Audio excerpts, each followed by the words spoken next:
Bahasa Indonesia kelas 3 semester 2. Nomor 1. Baca soal hot yang halaman 177. Nah, misalkan besok ada soal cerita, kamu baca soalnya dulu, dia bunyinya apa.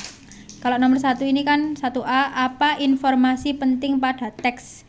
Informasi penting itu kamu baca dulu ceritanya, terus kamu bisa tahu ceritanya itu tentang apa sih, apa yang penting di paragraf itu. Contoh ya, yang ditanyakan kan cerita yang ada di halaman 177.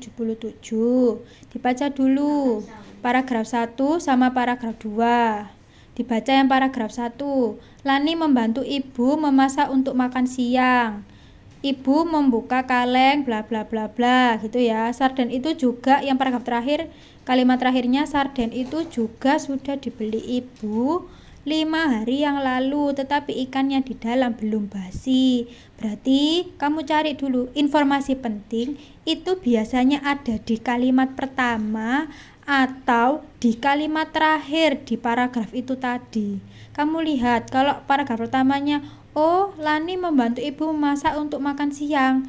Oh iya, di paragraf 1 ini tentang apa ya ceritanya? Oh Lani bantu ibu masak buat makan siang. Nah itu penting berarti, karena di paragraf 1 yang kalimat terakhir kan dia bunyi gini, sarden itu juga sudah dibeli ibu 5 hari yang lalu, tetapi ikannya di dalam belum basi. Ya penting, tapi belum menceritakan semuanya. Atau kamu bisa gabung, Lani membantu ibu memasak untuk makan siang. Lani dan ibu masak sarden, dia kan ceritanya masak sarden. Terus kamu tambahin, sarden yang dibeli ibu 5 hari yang lalu, ikan di dalamnya belum basi. Nggak apa-apa, berarti itu informasi penting yang ada di paragraf 1. Intinya informasi penting tuh apa isi cerita yang ada di paragraf.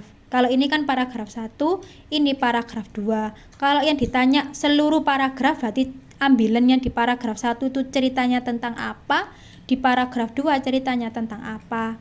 Informasi penting itu sama dengan ide pokok, sama aja.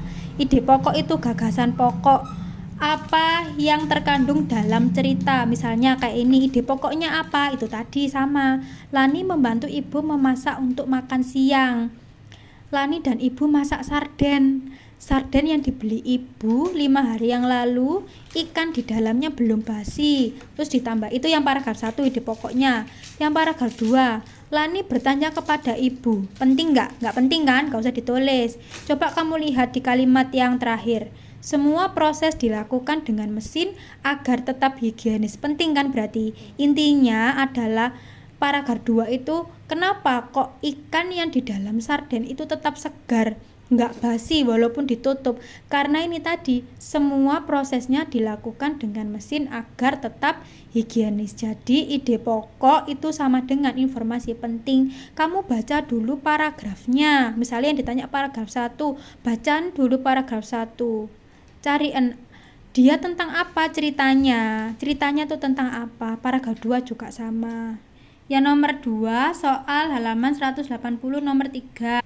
Ini juga sama. Nah ini kan disuruh nyari satu-satu, paragraf 2, 3 sama 4 ide pokoknya atau pokok-pokok informasi. Ide pokok bisa kamu ambil dari kalimat pertama atau kalimat terakhir, atau digabung paragraf pertama, kalimat pertama sama kalimat yang terakhir digabung. Tapi biasanya kalau untuk kamu kelas 3 itu biar nggak bingung adalah kamu baca satu-satu dulu paragrafnya. Misalnya ditanya paragraf 2, batik sudah ada sejak zaman dahulu, zaman dahulu. Batik juga sudah dipakai oleh masyarakat sejak zaman kerajaan Majapahit. Ada beraneka macam motif batik yang dikenal masyarakat.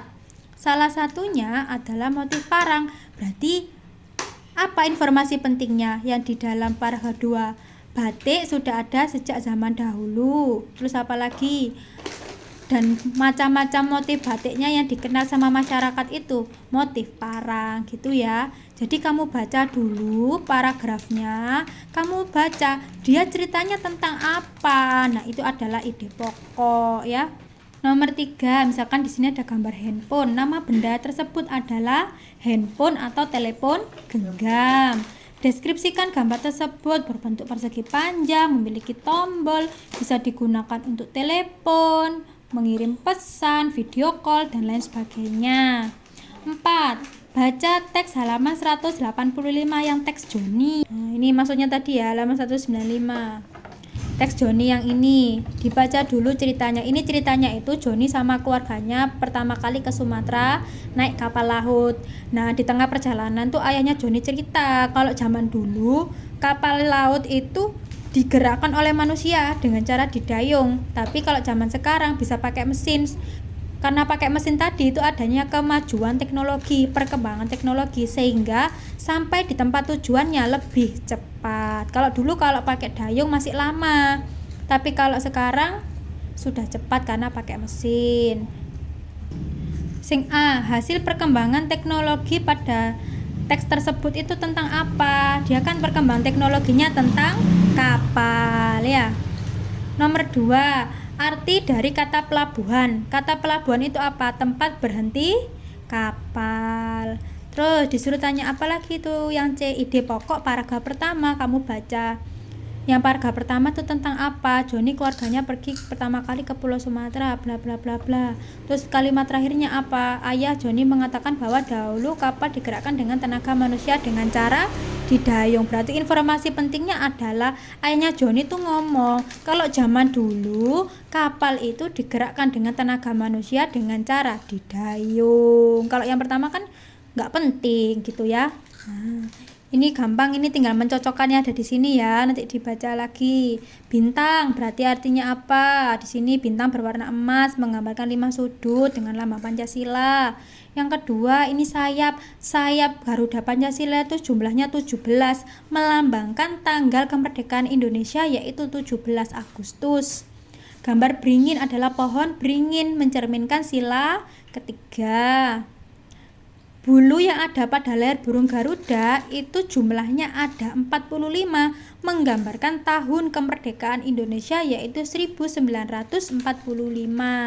Yang nomor 5, lambang sila kelima yaitu padi dan kapas. Nomor 6 itu bagiannya di bawahnya burung Garuda, ada pitanya bertuliskan Bhinneka Tunggal Ika, artinya berbeda-beda tetapi tetap satu jua. Arti lambang-lambang, kalau gini ada tulisan P, itu berarti P itu kan parkir. Kalau dicoret berarti dilarang parkir. Stop berarti kan berhenti, kalau dicoret berarti dilarang berhenti. Kalau ini belok kanan, tapi kalau misalnya kebalikannya dia ke sana, belok kiri. Kalau lurus ya lurus ya. Kalau jalannya kayak gini, jalan berkelok, kayak jalannya tuh apa ya, kayak berundak gitu loh, jalannya bahaya, banyak lubang. Kalau jalannya kayak gini, gelombang-gelombang, belok-belok, berarti jalan berkelok, hati-hati. Kalau ada gambarnya muter kayak gini, berarti dilarang putar balik, ada tulisannya dicoret. Baca soal halaman 223 soal HO.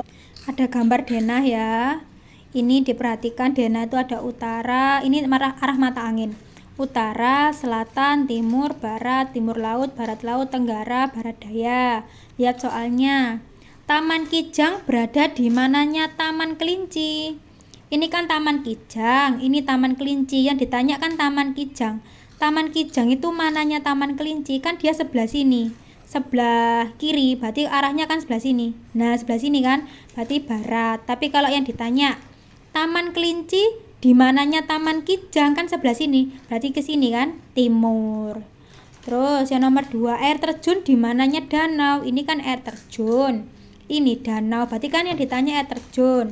Arah mata angin yang ke sana kan, ke atas kan, berarti apa? Utara. Kalau yang ditanya danau di mananya air terjun, kan di bawah air terjun, berarti di bawah sini, selatan.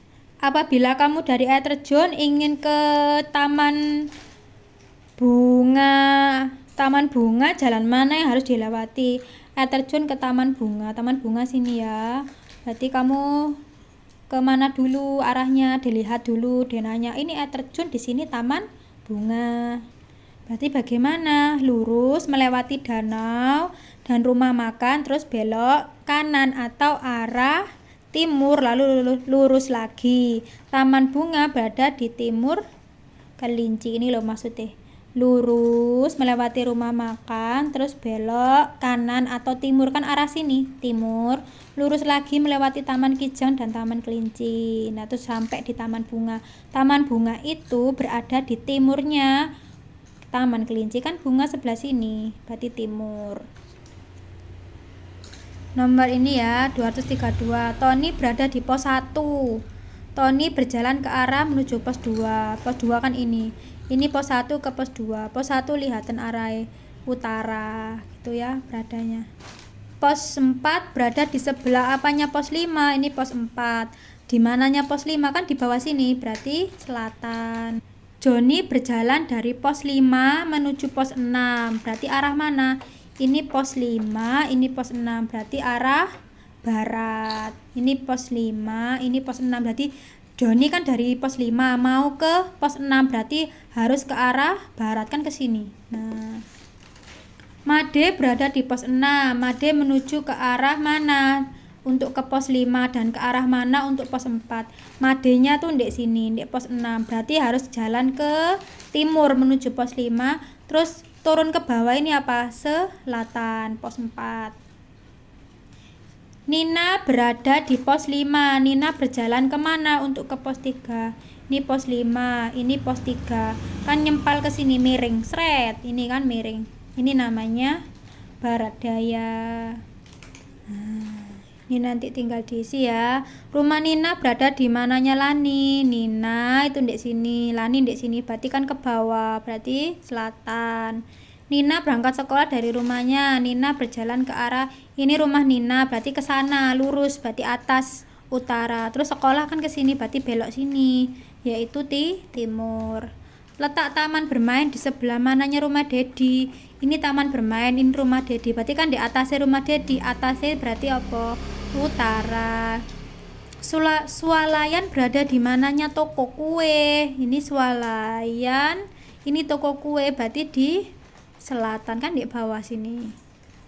Deli berjalan dari rumahnya ke arah mana untuk ke lapangan? Iki Deli.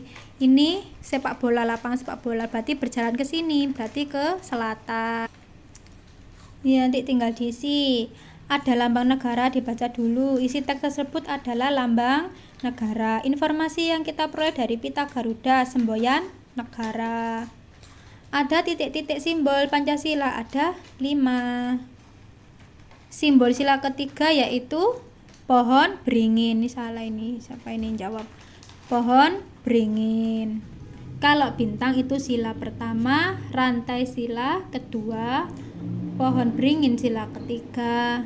Gambar di samping merupakan lambang pramuka.